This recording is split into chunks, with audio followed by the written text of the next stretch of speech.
People want to be trusted to be able to make the decision about where they need to be at any given time to get their work done and be able to set themselves up well to do that. I am unwilling to give up. That I will start over from scratch as many times as it takes to get where I want to be. You just want to make sure you will get knocked down, but just make sure you don't get knocked out. So your only choice should be go focus on what you can control. Hi, everyone, and welcome to the Kara Golden Show. Join me each week for inspiring conversations with some of the world's greatest leaders. We'll talk with founders, entrepreneurs, CEOs, and really some of the most interesting people of our time. Can't wait to get started. Let's go. Hi, everyone. It's Kara Golden, and I'm here with my next guest, Karen Mangia, on the Kara Golden Show, and very, very excited to have you here, Karen, and really excited for all of you to listen in on the conversation today. So Karen, in her day job, she is the Vice President, Customer and Market Insights at Salesforce, but she recently wrote not one book, but two books, and they are so fantastic. And one is called Listen Up, How to Tune In to Customers and Turn Down the Noise. And the other one is called Working from Home. And they're both excellent, seriously. So definitely think about those. We'll remind you about it towards the end, but definitely pick up copies of those. So Karen, we'll let Karen tell us a little bit more about why she decided to write not only a couple more books, she wrote another book, and this is her second and third one. So the last book was called Success with Less. Success with Less. Okay. I knew I had, actually, I have to go back and read that one, honestly, but I'm excited to do that. So Karen, in her role and just overall, has just been really committed to diversity and inclusion and serves on her company's racial equality and justice task force. She's a TEDx speaker. And one of the many things that I share in common, obviously, is that we're authors, but also we both really appreciate customers. And so market and customer insights, as I said, is her deal at Salesforce. I love this quote. I don't know if you'll remember this, saying this, Karen, but I believe better questions lead to a mindset shift about how to improve the health of our customer relationships now. And I think that is so perfect to get started with our conversation. So welcome, Karen. Thanks so much. It's great to be here. I mean, it was getting lonely in my home office. So it's nice to have some company, even virtually and at a distance. Absolutely. So first off, let's talk about who are you? Where did you start where did Karen begin? And how did you get to Salesforce? Well, my beginnings, my early years as a child were in northern Indiana and several Midwestern towns. Along the way, I had the opportunity to spend a little bit of time volunteering and learning in Peru, South America, which was a remarkable experience that really shaped a lot about how I saw the world. You know, that was during my college years. And in my professional life, I think about it as kind of three big tech companies for me. So, you know, all these mysterious startups you've never heard of, you know, AT&T, Cisco, and Salesforce. And, you know, it's so funny when I think about my career, what really got me excited when I was in university was working for a professor and helping him send out a survey every year, interestingly enough. And it was to radio and television news directors. And we were looking for trends. And I learned a lot from him about asking questions, doing these live interviews. I now know that as qualitative research, and then looking for themes. And we would write these articles about what we were discovering. And at the time I thought, wouldn't it be so fantastic to work for Nielsen Ratings, right? The company that did all that kind of research. And unfortunately, I hadn't done my homework because I failed to look up the fact that that was headquartered in Iowa. And that didn't sound like a great place to live to me.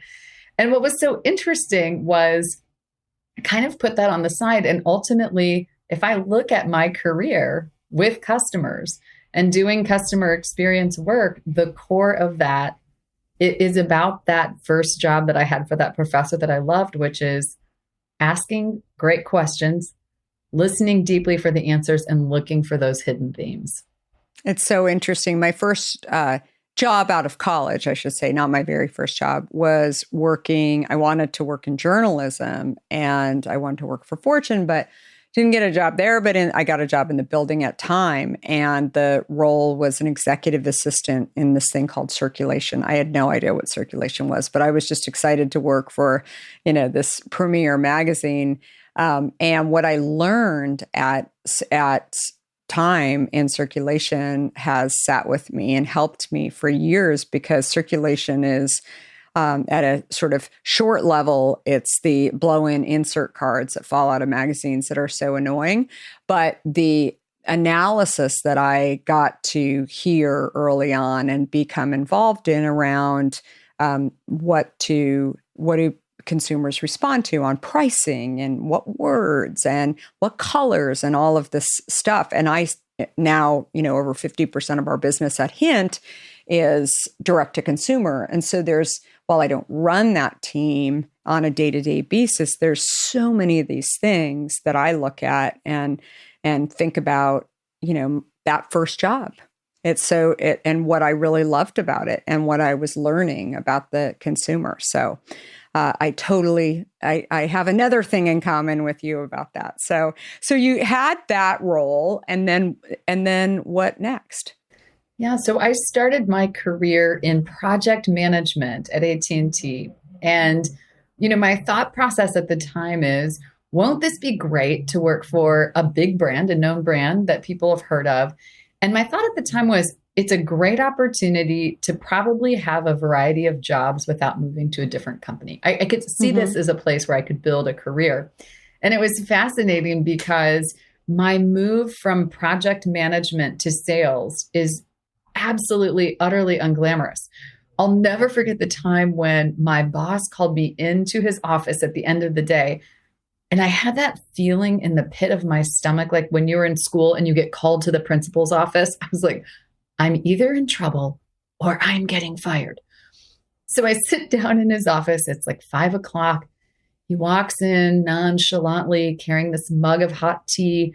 His glass is kind of perched on the end of his nose, and he sits down and looks at me and says, "So, Don's retiring." And I was thinking the two things the listeners are probably thinking right now, which is, who is Don and why do I care? And what he said to me was, Don's retiring and we want you to take over his accounts. He was a salesperson until we can hire someone. And he said, you'll be taking over the star module. I didn't hear anything he said after that, because what came through to me is, you're going to be a star. Well, right. Yeah, of course. Big job. Yes, of course. Yeah. Doesn't sound fantastic?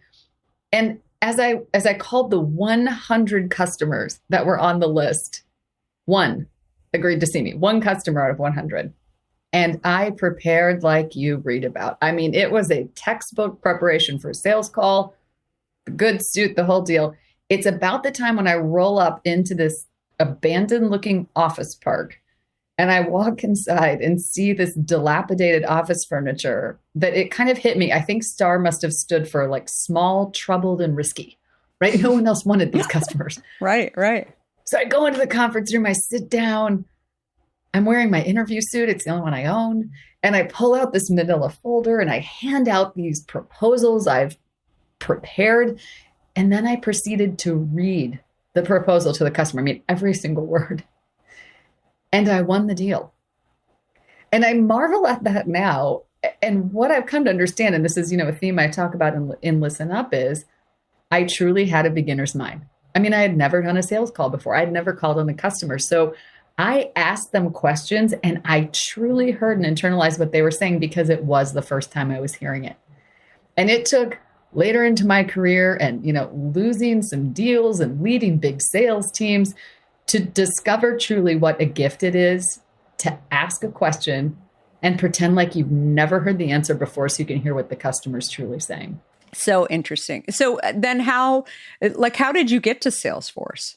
I got to Salesforce because I had been writing a blog. We were talking about our shared interest in blogging. And so the customer experience blog I was writing at the time when I was leading voice of the customer and customer experience globally at Cisco, created some visibility opportunities. And at the time, Salesforce was thinking about how to add some new dimensions to the way they were connecting with customers. I mean, of course, the company was growing incredibly quickly at that time.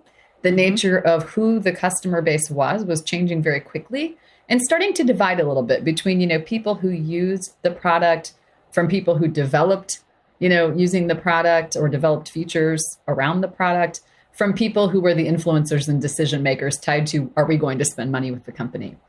And so I started out by just having some conversations. I mean, Cisco and Salesforce are customers of one another. And it just started in that vein. Hey, could you share some ideas? We read your blog. And that ultimately created an opportunity for me to come to Salesforce and to get to build some of those programs and ideas that we talked about, which was a really fun journey. That's awesome. And what was the most surprising insight that you've ever seen from a customer?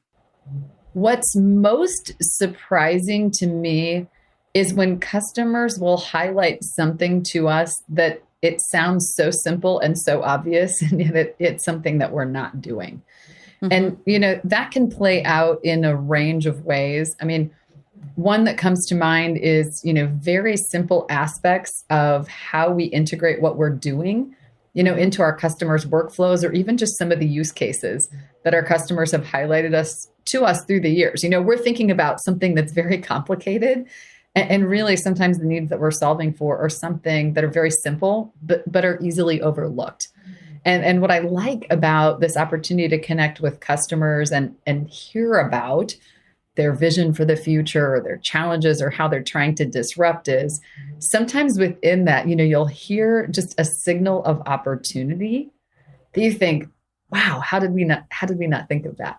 Yeah. And what I love is when we have those conversations before we bring something to market. And so when we do, it's really baked in an outside in view of a customer really having a need or multiple customers, and we're really doing something to solve it. I think that's so true. I always talk about entrepreneurs and, versus these large companies, because I think so often they're living in this world where they can't actually hear what is going on with the consumer, and they don't have consumer insights groups, or they don't ask the customer, right? And I think that it's that's not to say that your business should be totally dictated on what your customers tell you to do. So if I asked my customers, for example, about Hint, I would find a few customers that would tell me to do a turkey water or, right? I mean, and we're not going to do a turkey water. That's one I'm pretty sure. So, but I do feel like actually understanding the problem. And that's often what you're talking about. People who don't really know what they're saying in terms of they're really highlighting problems that they're seeing. And especially if you are a solutions-based company, then or product, that's super, super key. So I think that's I totally agree. So you came out with 2 books this year. Why 2 books, first of all? Very different books, but I mean, why 2? Well, the way the journey started is hearing our CEO talking about, at the time when the pandemic was just starting. I mean, if you think back to that time of incredible uncertainty, he encouraged us to tap into our entrepreneurial roots. And he said, think like an entrepreneur. What would you start right now? Think like an entrepreneur. What would you start? And so I contracted with my publisher, Wiley, to write this book, Listen Up. And I thought, okay, I'm watching our company, bring entire products to market that weren't even on the roadmap at the beginning of the year and doing so quickly. And if they can do that, I mean, I'm sure I can go write this book about connecting with customers. This will be timely. In times of disruption or uncertainty, most organizations think about connecting with their customers, keeping the ones you have and potentially getting some new ones, if the opportunity presents itself. And so I thought this will be relevant, timely, actionable. And I'll never forget turning in that manuscript on May 1st and thinking, wow, this is such an accomplishment, right? So Listen Up is scheduled to come out at the end of October. About a week and a half later, I'm having a conversation with my editorial team, publishing team at Wiley. And we started talking about working from home. And I shared I was on our company's task force and I had been writing a blog about the topic, and it was getting a lot of reaction. And I'll never forget my editor, she said, working from home, do you think you could write a book about that? And I laughed hysterically. And I said, oh, in my sleep. Yeah, you're just trying to get your other book launched, but right. I never anticipated her follow-up question, which was, do you think you could do it in 2 weeks? I was like, no. And she said, how about 30 days? Oh my gosh. Yeah, 30 days. And I responded with the 2 words now that I realize can help all of us kind of see and do the impossible. And they were, why not? Yep. And I'm so glad I said yes. So what really happened was I ended up writing that working from home manuscript in 30 days. And it came out just 60 days after that. So, I mean, conversation to holding that book in my hand was less than 90 days. And, I think about that power of why not, of things that we can all say yes to right now and try that in another context might just seem outlandish. And right now there's an opportunity. I totally agree. So one of the things that you talk about in the book is engaging in a dialogue with a customer. Sounds great, but how many people, where do you start? And what do you think are kind of the first things that you should think about, that you should ask? I mean, just take me through that. What I think about right now and the time that we're in is we're needing to connect with customers in a way that's exactly the opposite of how most of us were taught. I mean, when I got past that initial super lucky sales call where I won and got some actual sales training where they teach you shouldn't read a proposal to a customer, I think what we're taught so often is, ask some questions, have a conversation, and then you're going to show up with that customer and you're going to have this wonderful presentation where you restate the customer's objective or the business problem they're trying to solve. Then you're going to outline how your solution is a fit. And maybe you're going to throw in some ROI and then always conclude with the next steps, action, alignment, whatever that looks like. Mm-hmm. And right now I'm finding what we really have to do is unfinish our slides. We need to show up with really thoughtful questions and co-create the path forward with our customers in a way that shows up as engaging and collaborative across video technology. So don't have all the answers. Don't have all the answers, which is, I think, exactly the opposite of what we've been taught and what we think being an expert or a partner looks like to a customer. And right now, I think there's lots of unanswered questions. And what customers really want is, let's talk about those together. What information could you share? What paths could we pursue? What could pilots look like? Creating that together, it helps your solution be a little bit more sticky, but it also means you've got to prepare for that meeting in a very different way. I mean, you need to orchestrate interaction, discovery. Those meetings can't be 4 hours long, breaking it into smaller pieces. And so it's show up with better questions and not with all the answers. Yeah, I think so often too, depending on not just for, whether your customer is an individual or, a company, B2C or B2B, I think it is not in your best interest to show up with all the answers and just sort of take somebody through a deck too, because you may not know what their pain points are, or you may not even understand their business, right? And I think that when you come up and you're thinking all about you, right, and how you can put on your best show, but I think without actually really understanding, and maybe you do that ahead of time even and trying to come up with some solution. I've seen that done successfully, but I think that that's such an important thing. Otherwise, I think so many times people just feel like you're just wasting their time and they sort of form this opinion, maybe not rightfully so, but kind of that presentation. So, well, I think this book it really gives you kind of best practices. And again, it's called Listen Up. And then let's go to the other book here. I feel like I'm Mr. Rogers or something right now. So working Where's your from cardigan. I know, exactly. Where's my red cardigan? Working from home. And so talk to me about that. Obviously, it's a hot topic right now as most of us are working from home and we don't know how much longer we'll be working from home for many of us, or some of us are running companies from home. So what is the kind of the big thing? What is the takeaway from that? The takeaway is now what? And the reason I say that, I mean, you hit on that so beautifully a moment ago. The first phase when we all went to working from home was adrenaline. We were full of adrenaline from battling this mysterious unknown illness, willing to do whatever it takes, right, to take care of our customers, ourselves, our health. And on the other side of adrenaline was the honeymoon is over. I mean, you can work 20 hours a day. You can wake up in your pajamas, work from your bed all day long, go to sleep and do it again. But how long should you really go without a shower?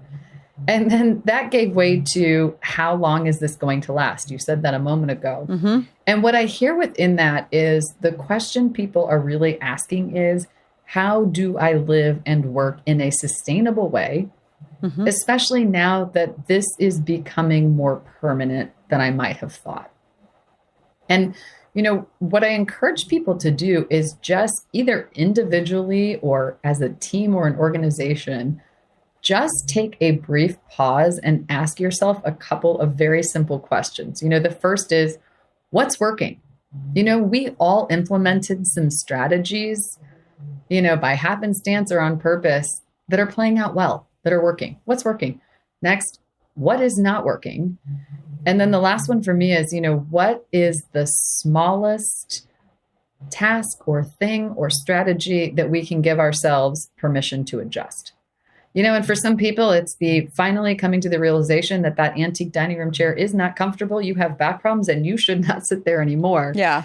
Sometimes at an organizational level, it's if we are going to have this as a more extended period of time, how do we need to reskill and retrain in light of the fact that people need to have discovery conversations or difficult conversations or performance review conversations for the first time virtually? How do we think about making some purposeful investments? Because this is taking a little longer than we might have thought. I think that's super important. So do you think about and advise your own team to sort of get into a schedule or pattern, or what do you think are some of the quick pieces of advice that you see really working for people living in this world? Routines, rituals, and boundaries. You might not have loved your commute in the past when you went into a physical location, or if you got up in the middle of the night regularly to go catch planes or whatever that looked like for you.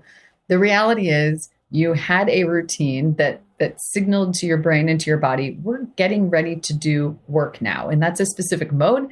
And another catalyst, whether that's beating the traffic, picking your kids up from daycare, meeting up for a happy hour, that was your boundary that sent you into a ritual to end your day and transition out of that. And we've lost that.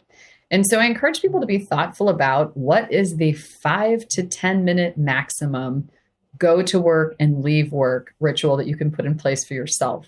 And in fact, this week, there was an article in the Wall Street Journal, both in print and in their digital format, about the rise of the fake commute, about the number of people now that are saying, I think I do need to set my alarm clock, get up, take a shower, and then go outside and walk around the block, come back in, make my coffee or tea, and then go to a specific place. Yeah, I think that's so true. Yeah. I've had others share with me, hey, what I do now is I get up in the morning and I pack my briefcase just like I did before. I put my water bottle in there, I put my snacks in, I'm dressed for work. I take my briefcase to the space where I do my work. I unpack it, I do work. And at the end of the day, I shut it all down, pack it up, leave, and then I stick that in my closet or in a drawer. So I've now left work. We need these simple rituals to help us change the channel, to have some time where we're off. And also when we're ready to be at work, to get ourselves in that zone. Yeah, I think that's so true. It's interesting. I used to go into my office in San Francisco, but I travel a lot. And so I found that I was already kind of in that pattern that you're talking about, that I always said to people when I was traveling that I would pay attention to the existing time and I would set my alarm and I would not pay attention. If I was tired, I would obviously, figure out how to catch up on that. But more than anything, I think getting into that ritual, paying attention to what time it is. And then also I have to get my exercise in first thing in the morning because otherwise it just gets away from me.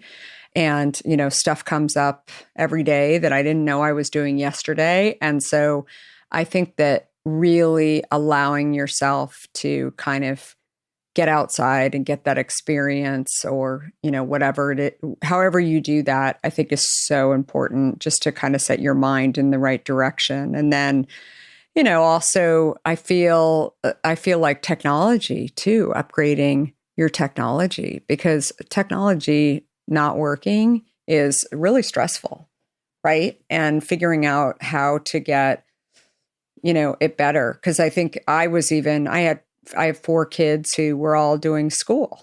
And so my bandwidth in my house was just crazy. I mean, it was insane. And so it took me a little while to get it all together. But I think that's another thing, like try and figure out what the problems are, just like with your customers, and alleviate that stress. So I think that's super, super important. What do you think happens after people start to go back to the office? Do we go back to, normal? Like, does this whole virtual environment go away? I mean, what happens, do you think?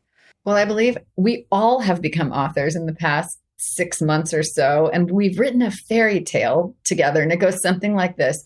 Once upon a time, I worked in a magical place where I was highly productive and my life was balanced. It was called the office. Mm-hmm. And there, you see, everything was wonderful. My dreams came true and I was under much less stress because I could connect with my boss and my team and have these firm boundaries between my work and my life. Totally. And nostalgia is a powerful pull, right? So I think initially people will want very much the moment they can to return to that magical, wonderful, dreamlike place called the office, right? We've longed for it to some degree. I think what we'll discover is, a collection of people in an office who can't really be together because there will still be some restrictions, that the office without camaraderie is kind of a collection of desks and it's just Zoom calls in a different location, right? Mm-hmm. And so, what employees are asking for really over the longer horizon is the autonomy to choose where they need to be to do their work and show up at their best. Interesting. Sometimes that might be in an office and in a conference room or with a customer in person. Sometimes that might be at home, but it's all about, flexibility and choice. And I think within that, it really, really gets to this underlying kind of push and pull about trust. Mm-hmm. People want to be trusted to be able to make the decision about where they need to be at any given time to get their work done and be able to set themselves up well to do that. It's interesting. I was interviewing the CEO of Veridesks. It's now the company, I guess they changed the name. It's just Very. But it was interesting because he was talking about space planning. And, obviously there's a lot of that going on. But something that you just said combined with what he had said to me was that the biggest challenge is these conference rooms, right? That what happens to them because it's very difficult for most people to have enough space and, to have people sit, 6 feet apart. And then, what exactly is happening in an enclosed room with the doors down. But I just think so much of what we've learned over the last year and what we've gotten comfortable with around whether it's Zoom or other platforms is that could be the meetings, right? For a while. And maybe you do that from your desk. Right? Mm-hmm. If you do need to get together with people versus actually being able to safely distance. And I don't know, I think at least for the next year, I think there's a lot of people that are kind of trying to figure that stuff out. But I think it's a possibility and maybe a solution to sort of the problem that I think a lot of people are facing. But anyway, well, this is amazing. And everybody definitely go out and buy these books by Karen. They are so good. And I really, really think you will enjoy them. And there's a lot of thoughts, whether you're in it, just working from home, or you're trying to manage a team from there. I think there's just so many solid thoughts in your book. It's really, really great. So thank you, Karen. And if you like this episode, like it and give it all 5 stars and all the reviews. And we're here every Monday and Wednesday